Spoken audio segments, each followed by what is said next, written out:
आज हम लोग 12th क्लास के रसायन विज्ञान के सबसे अंतिमवें चैप्टर के दैनिक जीवन में उपयोगी रसायन का महत्वपूर्ण टॉपिक साबुन और डिटर्जेंट को जानने, सीखने और समझने का प्रयास करेंगे। जैसा कि आप जानते हैं, क्या जानते हैं कि साबुन दैनिक जीवन में बहुत ही उपयोगी पदार्थ है। जैसा कि उच्च वसा अम्लों के सोडियम तथा पोटेशियम लवण के ट्राई ईस्टर को साबुन कहा जाता है। इसमें अम्ल के रूप में पामेटिक अम्ल, ऑलिक अम्ल, एस्टेरिक अम्ल इत्यादि भिन्न भिन्न प्रकार के अम्ल होते हैं। साबुन का निर्माण साबुनीकरण के अभिक्रिया के द्वारा होता है और साबुन सोडियम या पोटेशियम एसिटेट का ट्राई ईस्टर है, अर्थात लवण है। जैसा कि साबुन दो प्रकार का है। नहाने वाला साबुन में अच्छी किस्म का तेल और पोटेशियम के हाइड्रोक्साइड होते हैं। कपड़ा धोने वाला साबुन में सस्ता तेल और सोडियम का हाइड्रोक्साइड होता है। इस प्रकार नहाने वाले साबुन में पोटेशियम हाइड्रोक्साइड के साथ अच्छी किस्म का वनस्पति तेल होता है। सुगंधित बनाने के लिए इत्र या सेंट मिलाया जाता है। औषधीय गुण में नीम, डिटॉल या अन्य त्वचा रोग को ठीक करने वाली दवा मिलाई जाती है। हजामती साबुन में रेजिन तथा ग्लिसरॉल मिलाया जाता है। कपड़ा धोने वाले साबुन में सोडियम हाइड्रोक्साइड, पराव के लिए बोरेक्स, बालू या अन्य चीज मिलाया जाता है। पारदर्शी साबुन में इथिलीन ग्लाइकॉल मिलाया जाता है। साबुन को हम लोग क्या कहते हैं? सोडियम एसिटेट कहते हैं। और इसका जो अनुसूत्र है CH3CH2 का हॉल 16 कम से कम, और यहाँ पर एसिड ग्रुप का है, यहाँ ऑक्सीजन है, और इसे मान के चला जाए K+ आयन और Na+ आयन O- आयन से जुड़ा रहता है। यह नहाने वाले साबुन की संरचना है। हाइड्रोफिलिक टेल और हाइड्रोफोबिक हेड रहता है। यह कपड़ा धोने वाले साबुन की संरचना है। कपड़ा धोने, इसमें भी हाइड्रोफिलिक टेल और हाइड्रोफोबिक हेड। उसके बाद यह जो साबुन है, हम बात करते हैं कठोर जल का। कठोर जल की बात करते हैं। इस कठोर जल में यह कैल्शियम तथा मैग्नीशियम के आयन बहुत अधिक मात्रा में पाए जाते हैं, जो कपड़ा धोते समय यह आयन साबुन के झाग से अभिक्रिया करके एसीटेट बना लेता है और कैल्शियम या मैग्नीशियम का एसीटेट बना लेता है और ये अपने अधिक भार के कारण धीरे धीरे तली पर बैठ जाता है, अर्थात झाग खत्म होता रहता है। साबुन गल गल करके नीचे बर्तन की तली पर बैठता है, जिससे झाग नहीं बनता और कपड़े की सफाई भी अच्छी तरह से नहीं हो पाती है। कठोर जल में साधारण साबुन से कपड़ा धोना कठिन हो जाता है, क्योंकि कठोर जल में कैल्शियम आयन, मैग्नीशियम का आयन साबुन के साथ झाग के साथ अभिक्रिया करके कैल्शियम या मैग्नीशियम का एसीटेट बना लेता है, जो तली में बैठ जाता है। अब हम बात करते हैं संश्लिष्ट अपमार्जक का। संश्लिष्ट अपमार्जक को हम लोग साबुन रहित साबुन के नाम से जानते हैं। पेट्रोलियम पदार्थों से प्राप्त होने वाले लंबी श्रृंखला वाले हाइड्रोकार्बन की अभिक्रिया सोडियम H2SO4 के साथ कराने पर संश्लिष्ट अपमार्जक का निर्माण होता है। इसे संश्लिष्ट अपमार्जक को हम लोग साबुन रहित साबुन कहते हैं।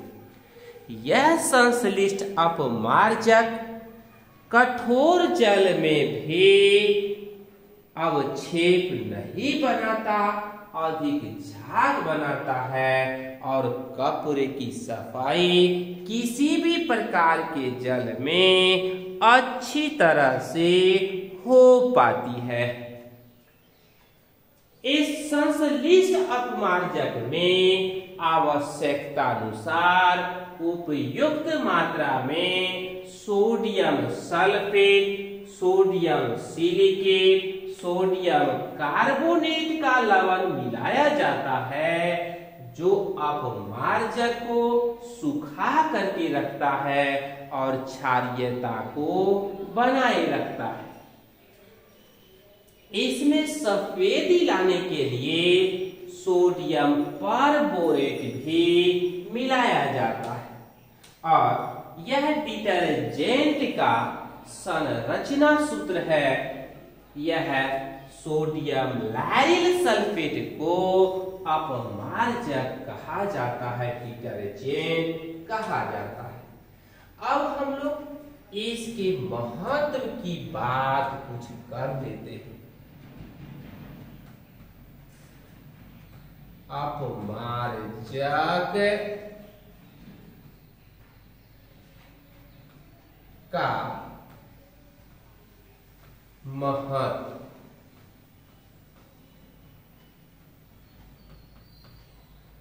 सबसे पहला है इससे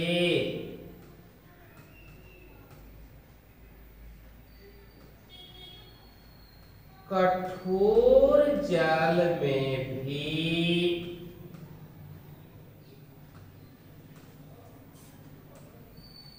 कठोर जल में भी कपड़े की सफाई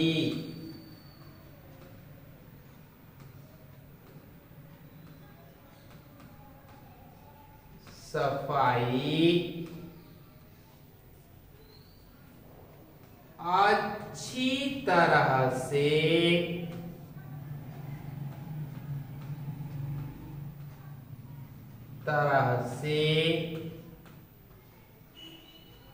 की जाती है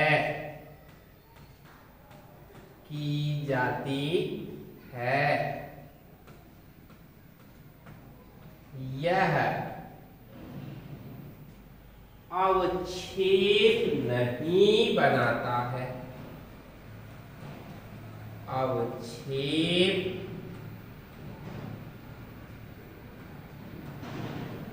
नहीं बनाता है।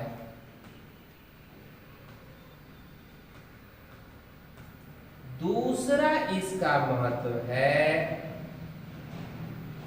यह मतलब अपमार्जक, यह साबुन से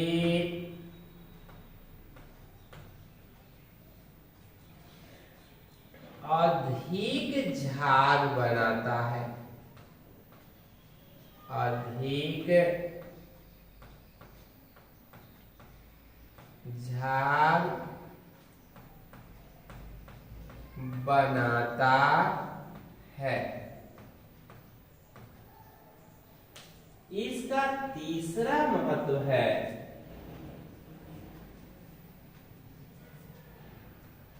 यह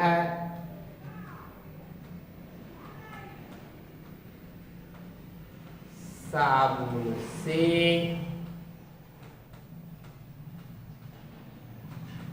अधिक घुलनशील है, मतलब जल्दी घुल करके अधिक से अधिक झाग बनाता है और कपड़े की सफाई बहुत बहुत अच्छी तरह से होता है।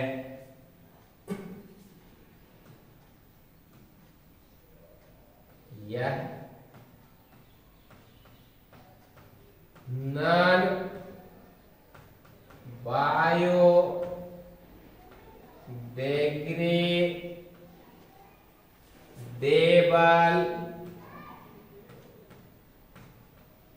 पॉल्यूटेंट्स है,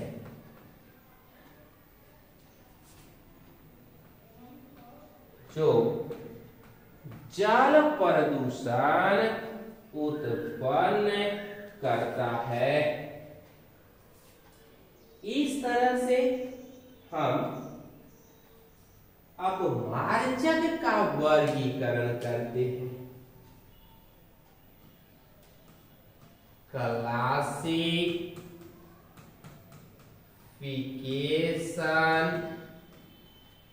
ऑफ डिटर्जेंट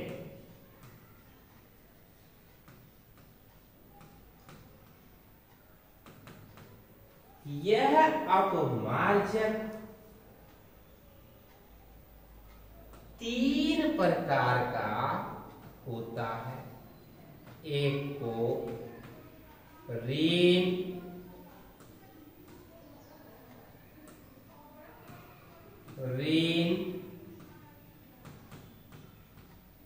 आयनी अपमार्जक कहते हैं। अपमार्जक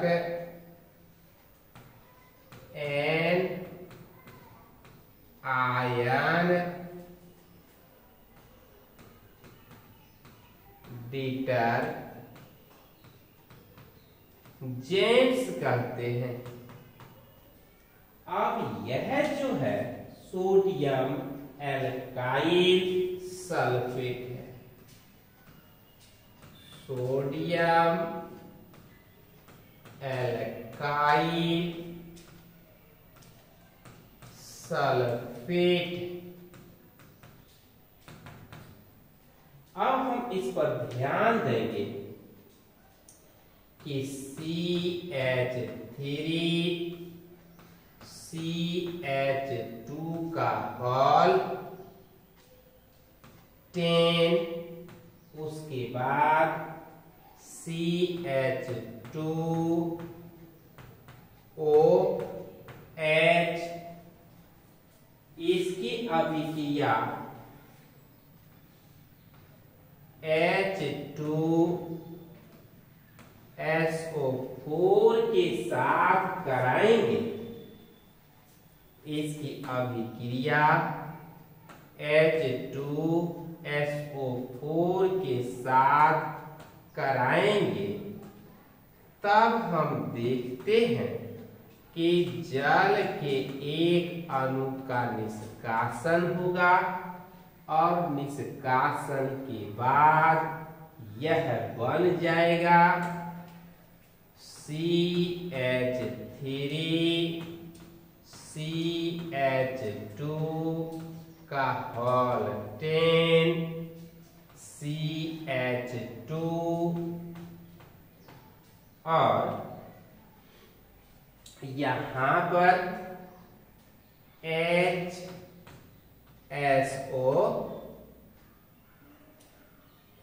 CHSO3H, यहाँ पर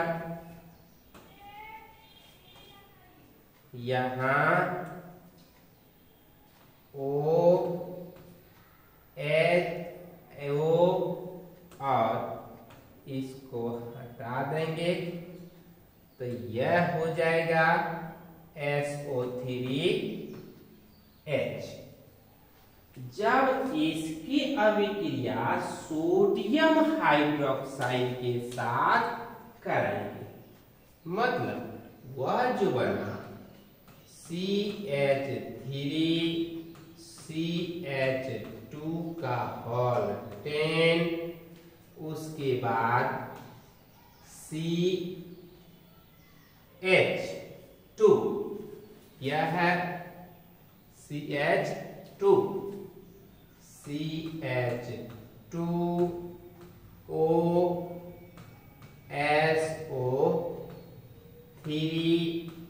OSO3H, यह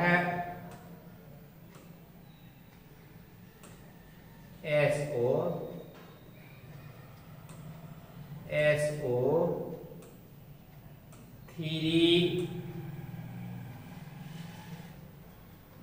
इसकी अभिक्रिया हम कराएंगे सोडियम हाइड्रोक्साइड के साथ, तो कराएंगे तब हमको प्राप्त होगा, यह प्राप्त होगा CH3CH2 का होल 10, यह CH2O, उसके बाद SO3Na प्लस का निर्माण होगा। तो इस तरह से इसको सोडियम लैरिल सल्फेट, इसी को हम कहेंगे सोडियम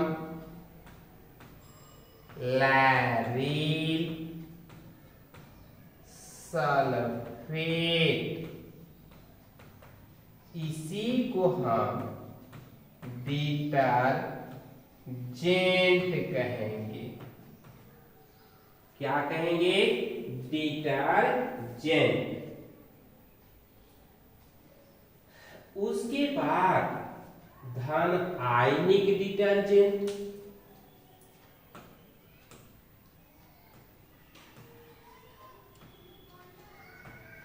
धन आयनिक अपमार्जक,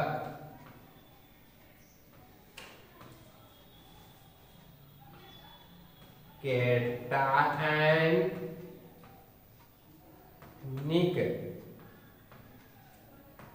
डिटर्जेंट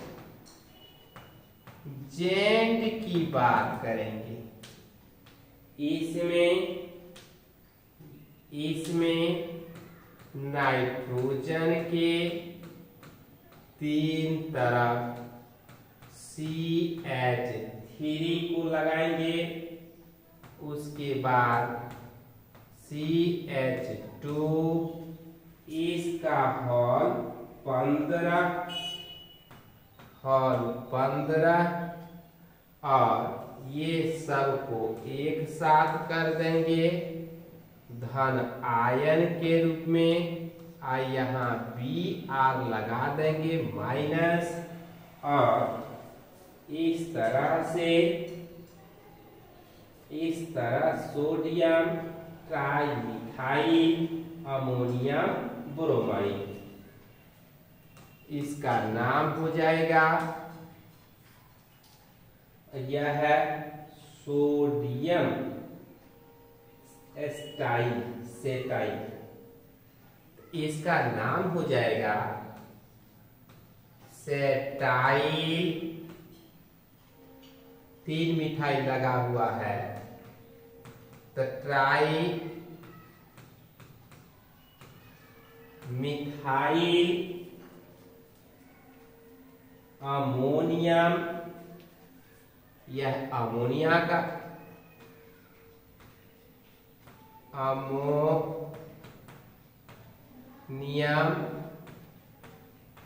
ब्रोमाइड। उसके बाद अब एक और है अनआयनित अपमार्जक। नंबर 3 में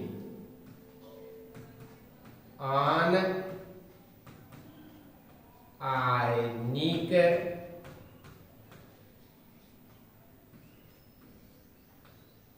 अपमार्जक, अनआयनिक अपमार्जक, इसको हम कहेंगे, तो इसका हम CH3 CH2 का हॉल 16, इसके साथ यह लगा हुआ है, और इसके साथ CH2 CH2O CH2 CH2O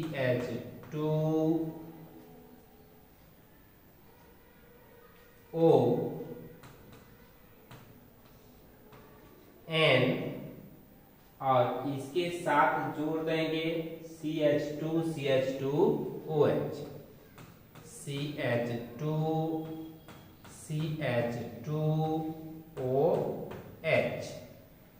यह भी हमारा डिटर्जेंट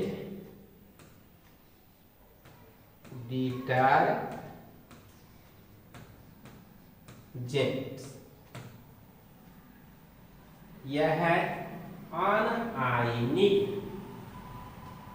यह जो डिटर्जेंट है।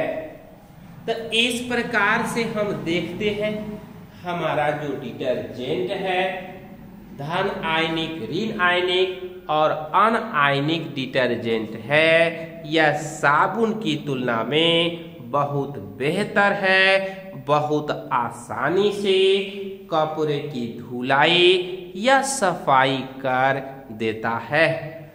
इस डिटर्जेंट का कुछ हानिकारक प्रभाव भी है। यह नॉन बायोडिग्रेडेबल पॉल्यूटेंट्स है, कपड़ा धोने पर त्वचा पर हानिकारक प्रभाव डालता है और यह लंबे समय तक अपने आप नष्ट नहीं होता। इस तरह से अगर हम साबुन और डिटर्जेंट, जिसको संश्लिष्ट अपमार्जक भी कहते हैं, साबुन रहित साबुन कहते हैं, उसमें सबसे बेहतर हमारा साबुन रहित साबुन या संश्लिष्ट अपमार्जक है। और इससे कपड़े की धुलाई कठोर जल में भी आसानी से होती है, क्योंकि कठोर जल में कैल्शियम और मैग्नीशियम का लवण पाया जाता है। यह इस लवण के साथ किसी भी प्रकार का स्टर या अवक्षेप बना करके तली पर नहीं बैठता। यह साबुन से अधिक झाग देता है। धन्यवाद।